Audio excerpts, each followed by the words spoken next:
Brand marketing is on Mars and product marketing is on Venus. That was sort of a lot of my experience when I was working with those big companies. But, well, problem with that is that just isn't how human beings consume the content on the other end of these things. It's all one thing, right? We're all on one seamless customer journey for the products that we are considering and buying. And so everything is linked. And so what we're actually talking about are just sort of two different ends of the same boat. And it's a bad idea to split your boat in half. You are listening to This is Product Marketing, brought to you by Product Marketing Hive, the product marketing community that gives back. I'm your host, Louise Liu. Product Marketing Hive and this podcast are supported by Product Marketing Edge, a technology product marketing consulting firm. In this episode, Jon Itkin, principal at In the Kitchen, shares his thoughts on brand marketing and product marketing. Let's dive into it right now. Hi, Jon. Welcome to the show. Hi, Louise. Thank you for having me. It's a real pleasure. Great. I'm excited about our discussion today. First, can you tell us a little bit more about your background and your product marketing journey? Sure. I've had a bit of a twisty and turny path in my career. Right now, I run a consulting company called In the Kitchen, but my path to get here was a bit of twists and turns. Like I said, I started my career as a copywriter because I was a sort of broke musician trying to figure out how to make a living. I had a journalism degree and I like to write. So I said, hey, let's be a copywriter and maybe I can make a few bucks. I was on agency side. I moved sort of from agency to agency, and I found myself sort of running strategy in an agency called Article Group, which is a great company. And so I found myself all of a sudden working hand in hand with product marketing organizations at these big companies. And truth be told, that was really before I even understood what product marketing actually was. I just thought it was another day on the job. And I found myself crafting these narratives, doing messaging frameworks, crafting these decks, getting people through these events, doing sort of executive storytelling and ghostwriting, building out campaign strategy. I realized pretty quickly that there was just this really interesting opportunity in this world called product marketing. And then I left that agency. I went in-house. I led product marketing inside some startups, as just the world kept on turning. I always had this curiosity about, hey, what if I struck out on my own? What if I just took the best of what I learned from being on the agency side, the best of what I learned from being on the client side, and kind of folded it into one thing. And that's basically what got me where I am today. So eventually circumstances just sort of lined up. It was time to leap in with both feet. And that was about 2 years ago. Ever since I started In the Kitchen, I've been incredibly busy. I've been blessed. I have really wonderful clients. And so I spend my time now solving product marketing problems. And that's what led me to be interested in brand, which has always been something I've loved in my career. And so that's what we're going to talk about today is how do you fuse this idea of strong, clear, coherent, sharp, powerful product marketing with effective use of quote unquote brand, which is a messy topic. It's so interesting to hear your meandering product marketing journey. A lot of product marketers found themselves accidentally falling in love with product marketing. Yeah, we're like the weird, oddball sort of misfits of the tech industry, I feel like. It's like I love meeting product marketers because, you meet artists, you meet, people who used to be engineers, you meet people who have, more analytical backgrounds or some people have MBAs and they're really amazing at sort of like the GM side of things. I just love the variety that people bring to the discipline. But like you said, product marketing is not very well defined. And so, because we're such a interesting bunch of folks, we often don't really have the sort of core discipline that we might need to help us elevate our craft.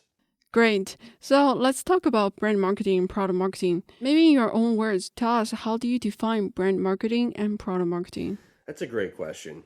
I think product marketing is about giving voice to the product to connect with prospects, buyers, and users. That's sort of how I would look at it, particularly sort of upstream moments before the buyer is in the product, when they're learning about it, when they're discovering it. So the traditional bill of materials of product marketers is, the launch materials, the decks, the landing pages, the product pages. It's sort of a fairly cut and dried kind of set of deliverables if you bounce around from organization to organization Yes, product marketing is very different, but generally speaking, we're working on the same things. Brand marketing is one of these, I don't even actually like the term brand marketing, even though I work on brands all the time. I even try to avoid words like brand strategy just because they are sort of fraught and ill-defined. But what I think brand marketing, I think about a technique, okay? It's something you can learn, something you can use, something you can not use. Maybe you want to use it, maybe you don't. It's up to you.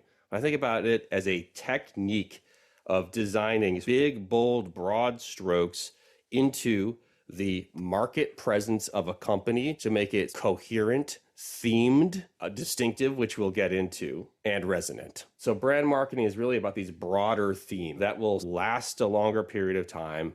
And when you're working on brand marketing, the deliverables are definitely different than the traditional deliverables of product marketing. Things that get called brand strategy, like these sort of strategy documents that are trying to say, here's what our brand is about, but also things like brand guidelines, which is more cut and dried. Like, well, how do we visually build the materials of our company, the stuff that we create? What are the sort of foundational guiding principles, tools, techniques? What goes where, what doesn't go where, what's the colors, what's the fonts, how does it work, how does this thing go? But also the sort of verbal building blocks, which are like the themes that drive through all the content you create, the sort of sense around the persona of the brand that you're creating. So it's different stuff, but I do think there's actually a lot more bleed through than we have led ourselves to think in this industry. And that's what I'm excited to talk about today. Interesting. So how do you see the roles of brand marketing and product marketing intersect? Let's talk about the disconnection, and then I'll talk about the connection. I think the disconnection, particularly in B2B tech, between product marketing and brand marketing is a legacy of the org charts of what Google, Amazon, Adobe, et cetera. When they got really big, they broke off brand marketing and product marketing organizations, and like ne'er the twain shall meet. They were pushed far apart. They did not interact much. The people working in those different organizations had different career paths. They had different interests. They had different jobs. They had different bills of materials, like we just talked about. They didn't know each other. And I don't know if they even really liked or trusted each other all that much. That was sort of a lot of my experience when I was working with those big companies. Brand marketing is on Mars and product marketing is on Venus. And that's the way it's going to be. Period, the end. But, well, problem with that is that just isn't how human beings consume the content on the other end of these things. It's all one thing, right? We're all on one seamless customer journey for the products that we are considering and buying. And so everything is linked.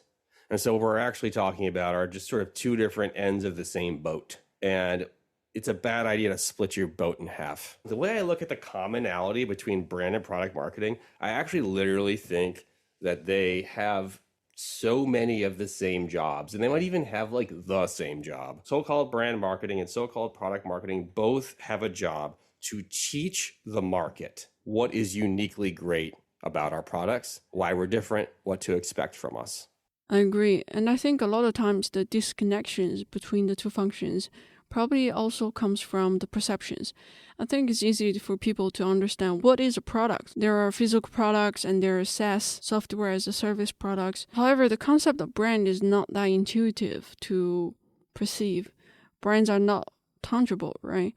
So for a lot of people, it is hard to understand what is a brand.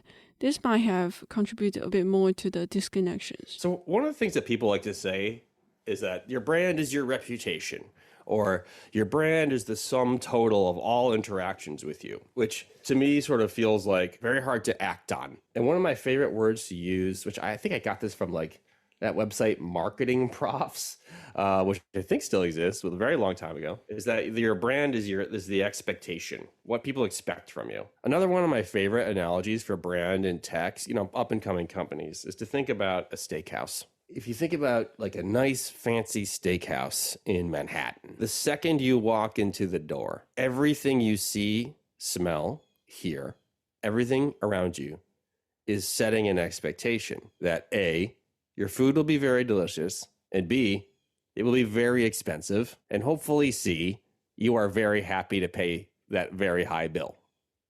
And so you think about all the trappings around that steak. All these things are teaching you what to expect from your steak. But you know what they're not? The steak. They're not the product. The product is the steak. And so a lot of people in this business, like we have this idea that we're just going to put this wonderful steak on the table and everyone's going to want to pay $100 for it when they forget about all this sort of signaling that they should be doing to tell everybody that it's worth $100. And it's just not reasonable, frankly, to expect your buyers to believe that your steak is worth $100 if you serve it to them in a styrofoam box on a hot dog cart. So how do we build this sort of experience around our product that teaches people why it's so great? That's sort of my whole point of view on why these things are so essential. Great. So from your personal experience, how do you bridge the gaps between the brand and product marketing? And what methodologies did you use? Yeah. So I have kind of a pretty prescriptive idea about this, and it'll be in this article, be available on the website where this podcast lives. I'm a big proponent of positioning, obviously. That's what I like to work on. Y'all listening to this, you're product marketers, so I'm going to assume you really get what positioning is, what product positioning is. It's about setting the context around our products. It is about deeply understanding the true competitive set where we need to compete, what sets us apart, and then the distinctive, unique value that we create. There's a number of criteria and attributes that cause different products to win. And so when you're doing product positioning, I recommend being honest and thorough about understanding why you win and why you lose. When we're considering what are the winning differences between our products and all the competing alternatives, I do think it can be very easy to sort of bias yourself and think about features and functionality that makes our product better. I recommend thinking a little bit more broadly, and I have a framework I use to help with that. It's called the 4 C's. The first C is indeed product capabilities. We have to think to ourselves, what is it that our product does? What are the superpowers that our product unlocks that are unique, that help us win, that set us apart from the competing alternatives and drive our buyers to choose us? What do we do? What do we let you do? That's capabilities. Most people doing positioning work stop there. What I'm saying is keep going, keep going. There's these 3 other concepts that I like to use to help with that. The next one is credibility. What is it about our products? What is it about our company? What is it about our people that makes us uniquely credible, significantly more trustworthy than other opportunities? And there's convenience. Convenience is a brutal advantage. Are our products easier to buy or harder to buy? Can we make them easier to buy? There's a tremendous amount of advantage to sort of be gained or lost by making your product easier to buy. That's why now we're getting to why brand marketing is so important, because brand marketing is simpler, bigger, bold strokes that hopefully stick in people's brains and help get you into that top 3 consideration set on day one. And the last one is cost. And, we might not love to sell on cost. No one wants to sell on price. But I think it's very unrealistic to think that your buyers aren't considering that.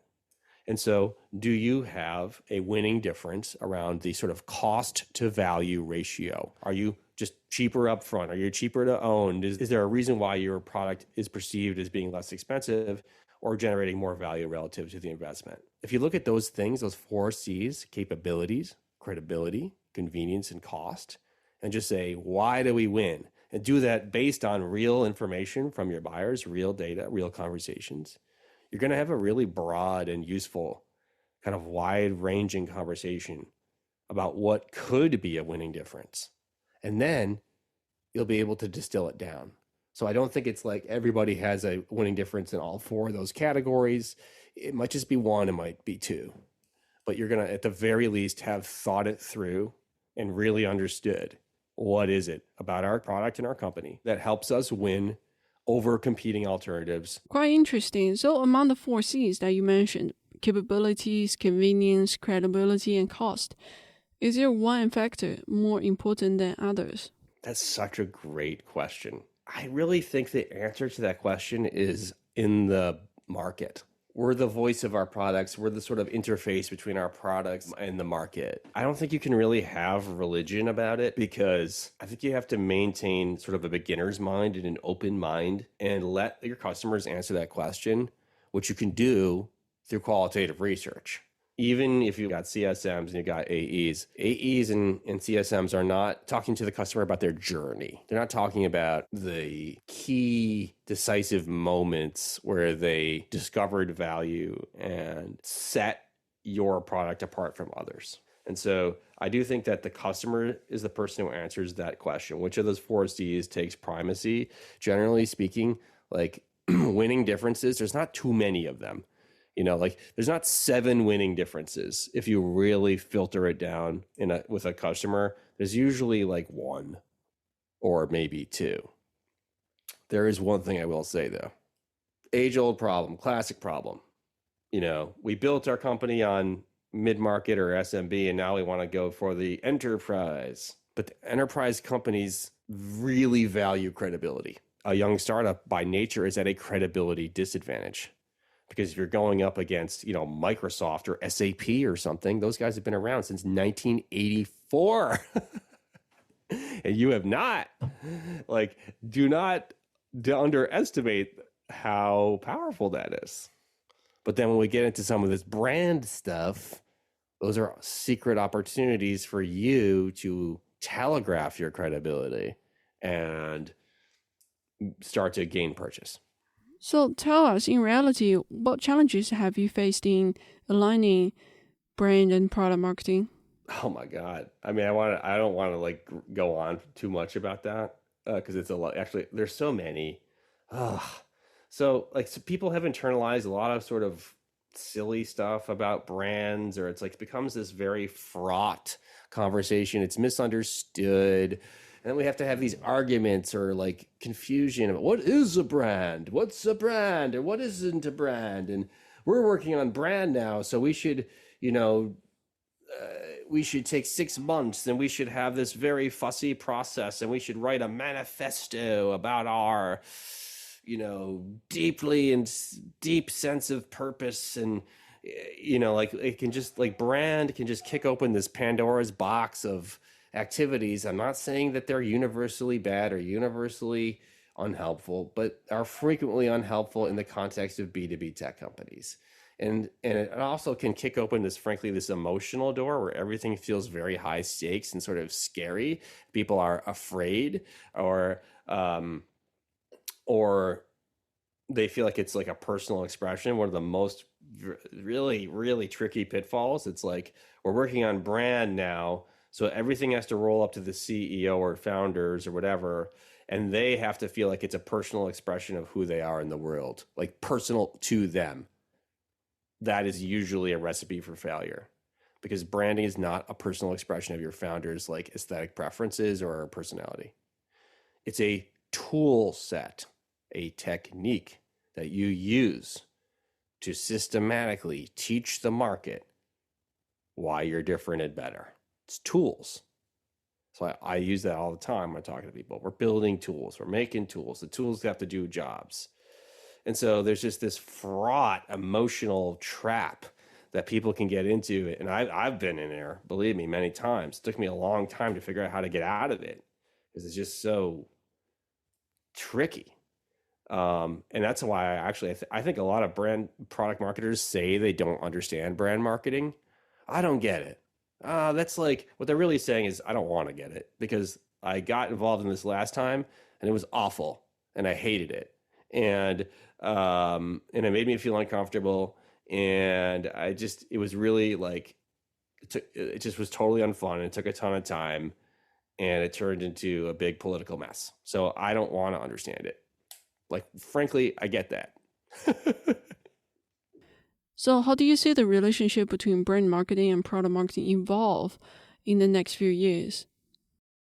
So I'm going to frame this through the B2B tech SaaS lens, because I think that's who your listeners are, and that's what we're talking about. And I think it's specific in this case. So I think that there is a sort of grand coming together here. Our silos start to fall apart and we start to sort of mush together. I do think that the CMOs of the future, if I were a betting person, I'm going to bet on the product marketers who become brand marketers, to be perfectly honest, which I think is hopefully your listeners out there. If you want that in your career, you want to make the leap. I think that the people who develop the ability to fuse those two perspectives together are the CMOs of the future, because they're going to be way, way, way more effective. They're just going to get more done, and they're going to be able to, frankly, live through the incredible crucible in which we find ourselves right now. Okay. So first of all, it's going to come together literally in the minds of those leaders. I do think that's going to happen. Otherwise, I just anticipate that brand marketers and product marketers are literally going to find themselves in a room.